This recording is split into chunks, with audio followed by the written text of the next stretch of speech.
పరిశుద్ధ గ్రంథం నుండి కీర్తనలు 14వ అధ్యాయం చదువుకుందాం.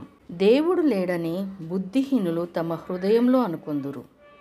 వారు చెడిపోయిన వారు అసహ్య కార్యములు చేయుదురు. మేలు చేయు వాడొకడునూ లేడు. వివేకం కలిగి దేవుని వెతుకువారు కలరేమో అని యెహోవా ఆకాశము నుండి చూచి నరులను పరిశీలించెను. వారందరూ దారి తొలగి బొత్తిగా చెడియున్నారు. మేలు చేయు వారెవరునూ లేరు, ఒక్కడైనను లేడు. యెహోవాకు ప్రార్థన చేయక ఆహారము మింగునట్లు నా ప్రజలను మృంగుచు పాపము చేయు వారికందరికీ తెలివి లేదా? పాపం చేయువారు బహుగా భయపడుదురు. ఎందుకనగా దేవుడు నీతిమంతుల సంతానము పక్షమున ఉన్నాడు. బాధపడు వారి ఆలోచనను మీరు తృణీకరించుదురు.